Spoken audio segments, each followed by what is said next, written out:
Welcome back, everyone. It's Charlie. This will be my brand new Spider-Man 4 video. There's a bunch of great news that we just heard. They're getting ready to start filming the movie. Tom Holland's been talking about it a little bit too, so we'll break it all down. If you're brand new to the channel, be sure to subscribe to get all the videos.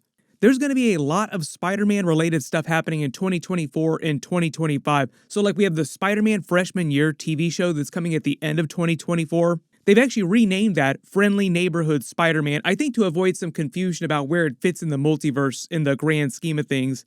I already did a much bigger trailer video about that, so I'll link it at the end of this. There's like a big 2024 push into animation that Marvel is doing during 2024, like X-Men 97.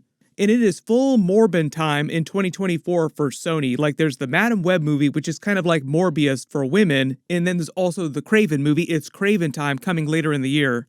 One of the funny things about Tom Holland's Spider-Man 4, even though it's like their big marquee movie, there's a bit of a tug of war happening behind the scenes between Marvel and Sony as to how connected it's going to be to that Venom spin-off universe.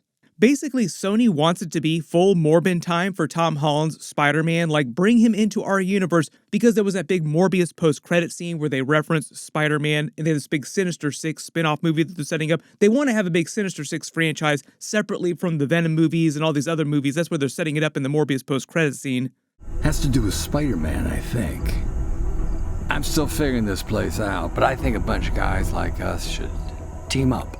Apparently, they really want that Spider-Man to be Tom Holland's Spider-Man, even though there are a number of other available Spider-Men that they could use, like Andrew Garfield's Spider-Man. They could even use live-action Miles Morales if they're not going to be making that movie for a couple more years. That would give Sony a bunch of time to release Spider-Man Beyond the Spider-Verse and complete Miles Morales' arc in the Spider-Verse movies, which Lord and Miller basically said would happen. Like at the end of Beyond the Spider-Verse, that will be the end of Miles Morales' storyline, at least in those movies. I think that's just because when Spider-Man Across the Spider-Verse came out a while ago, Amy Pascal revealed that they had plans to do a live-action Miles Morales movie, so they're planning to transition to him inside their big Sony universe of Marvel characters, or the Venom universe, however you want to think about it. But probably some of the best news so far about Spider-Man 4 is that Marvel wants to keep it a very ground-level, friendly neighborhood Spider-Man kind of vibe in the movie, with a lot of Daredevil in it and the Kingpin character. There have been so many rumors about them since the events of Spider-Man No Way Home. Like, you have that quick Daredevil cameo scene, and like the extended version, you have a little bit more Daredevil in it. They had some of the greatest energy together, and Daredevil is probably one of the other preeminent ground-level characters inside the Marvel Universe, and they're basically trying to take Spider-Man in a more ground-level direction, more friendly neighborhood Spider-Man direction. Way less of the Iron Man, way less tech, like more lo-fi just in general, much less of a big multiverse movie, which I think a lot of people will be excited about. Even though Spider-Man No Way Home was amazing with all the full multiverse stuff that it got into, I think we're getting to the point where the multiverse saga in Marvel has gotten a little long in the tooth. People are ready to have Avengers 5, Kang Dynasty, Avengers 6, Secret Wars, and to move past the multiverse arc. Supposedly the plan in Spider-Man 4 is to still have it take place before Avengers 5 and Avengers 6, but just to keep it a little more self-contained, like less multiverse stuff going on than there was during Spider-Man No Way Home. One of the only problems with that, though, is that Sony still has a lot of control, even though Marvel, technically per their sharing contract, has most of the creative control over what happens in that movie. But there's just like a big argument going on behind the scenes, and obviously Marvel wants to continue using Spider-Man after this Spider-Man 4 movie in Avengers 5. So do not be surprised if you continue to hear arguments about Marvel and Sony going back and forth about how connected Tom Holland is going to be to this Sony universe of Marvel characters until Spider-Man 4 actually comes out and we see those post-credit scenes. They're still trying to release the movie by summer 2025, like July 2025. That's usually the target date for most Spider-Man movies. But if they don't actually start filming the movie really soon, they're going to miss that date. So they'd have to release it either Christmas 2025, which isn't that big of a deal, or push it to 2026. But in reality, they've delayed most of the Marvel movies that were going to happen next year to 2025. So if they're going to delay Spider-Man 4 a year, that's not a huge deal either. Tom Holland has issued a couple official statements. Like, his official stance is that he'll just continue playing Spider-Man forever, basically, as long as there are good scripts. He's not going to film a movie just to film a Spider-Man movie. He said that right after the strikes ended, so that's probably just code for we're not quite done with the script yet, so like the movie doesn't look exactly like a full movie yet. The funny thing about Spider-Man No Way Home too is that he said that the script changed every single day they were filming on that movie, and if you asked him what the big third act final battle with the Statue of Liberty was going to be when they started filming the movie, he would have had no idea because they hadn't even finished writing that scene yet. In fact, I talked about this during my Spider-Man No Way Home deleted scenes videos because there were many deleted scenes. There were like many different versions of the movie with many different types of team-ups if they did not have Tobey Maguire and Andrew Garfield Spider-Man. Like they had a bunch of contingency plans. For instance, we had that Venom crossover scene in the post-credit scene. Originally, he was actually meant to be at that big Statue of Liberty battle. He would have been a much bigger character, which is why during the post-credit scene, he talks about going to New York City to talk to Spider-Man. Originally, that scene was going to come much earlier in the movie, and he would have gone to New York City and fought in that big final fight.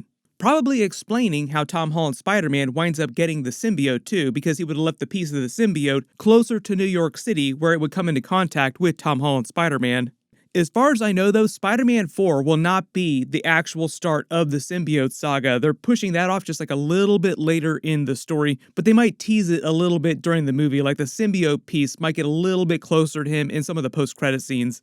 But it sounds like Daredevil is a much bigger part of the story, even though Kingpin would not be like the main villain. Right now, the antagonists that are in the movie, or villains, however you want to think about them, are Kingpin and the Vulture character coming back. The funny thing about the Vulture coming back is that he was also in a bunch of deleted scenes from Spider-Man No Way Home. Like if you look at this scene here, he's clearly taking the Sinister Six characters to the Vulture's house to try and deal with them. I don't know how far this got into production before they decided to remove the Vulture. I think they just got too overstuffed with characters, and they had Tobey Maguire and Andrew Garfield Spider-Man. So like, okay, we have them. We don't need to have like a billion other characters. But just like Kingpin, obviously Vulture would not be the main villain again. Like he'd just be one of the antagonists in the movie that would also probably help Spider-Man at some point during the film. They haven't said who the actual main villain is going to be. It would probably be a brand new Spider-Man villain from the comics that they have not done in the MCU yet. But you can kind of see with all these deleted scenes from the previous Spider-Man movies, even like the Morbius movie with all the Spider-Man stuff in it that they removed before they actually released the movie, all the Venom stuff, that early on they were actually planning to have a Spider-Man versus Venom movie much, much earlier. But I think the idea is they just came up with a much stronger idea for what they wanted the Spider-Man movies to be. So like, no, we don't need all this big crossover stuff with Venom, Morbius, all the Sony stuff. It sounds like the movie is still supposed to come out after the events of Daredevil Born Again, so Kingpin will become mayor of New York City during Daredevil Born Again, even though they've changed the plot of that. I'll explain that in a second. There have been a bunch of changes behind the scenes with Daredevil Born Again. But part of the idea is that Vincent D'Onofrio teased that he would go up against Spider-Man eventually a while ago, and it sounds like they're actually going to finally pay that off in some way, even though, like I said, he probably won't be the main villain of the movie. There's only one really end goal. And I think somebody just said who that would be. Peter Parker. Not Spider-Man, Peter Parker. You guys have no idea what you're in store for with Born Again. And I know. All that Kingpin stuff, Kingpin becoming mayor of New York City, is part of that big Marvel Phase 5 dark reign that they have going on in the background, with villains slowly coming to power. It's like a loose adaptation of Dark Reign in the comics with some different characters. Previously, I would have said this all spins out of what happened at the end of Secret Invasion with the US President Ritson basically going full nuclear on the Skrulls, like we are going to clamp down hard. It will be like a military state around the world till we get rid of all these Skrulls. But because they flubbed Secret Invasion so hard, like there were so many complaints about the Secret Invasion series, I think they're just trying to avoid referencing Secret Invasion as much as possible. So even though the ending of that series with the US president precipitates a lot of the Dark Reign stuff that's happening across all the movies and all the TV shows, I think they'll just avoid mentioning the events of Secret Invasion as much as possible. I've already done videos about Zendaya coming back in Spider-Man 4. I don't know about Ned Leeds coming back. There was all these jokes about him becoming a version of Hobgoblin in the previous Spider-Man movies, so people are like, are they going to do that in Spider-Man 4? Finally, there are even deleted scenes from Spider-Man No Way Home with him on Green Goblin's glider going full Hobgoblin. Like they're clearly referencing him becoming Hobgoblin because he's throwing one of the pumpkin bombs during this. But I don't think that they're going there in Spider-Man 4. Like, I think this was just an idea for Spider-Man No Way Home that they decided not to do at the last minute. So they're just kind of leaving it up. Like, we could always do this in the future if we want, but probably not. Over on the Daredevil Born Again side of things, you probably saw I did a couple videos. They basically canceled the original version of Daredevil Born Again because Kevin Feige apparently saw all the dailies and just hated what they were doing. It basically turned the show into more of a legal procedural, like Law and Order type of show with not a lot of Daredevil in it and not a lot of action either. And you just felt like people would just be super pissed off if you saw a Daredevil show without Daredevil doing a lot of Daredevil stuff. So they basically fired the previous creative team on that show, hired a bunch of the Punisher Netflix people and a bunch of the Loki people after Loki season 2 to redo that show with some of the existing footage. But there's a bunch of big stuff coming up in 2024. We still have that animated Spider-Man show. Of course, I'll do episode videos for that. We probably won't get a trailer for that for a while, but I have done a couple teaser trailer videos and trailer videos for the stuff that they have released already. Click here for that Spider-Man Freshman Year trailer video to learn what's going on with that series, and click here for my X-Men 97 teaser trailer video to learn what's going on with that. Thank you so much for watching, everyone stay safe, and I'll see you guys in the next one.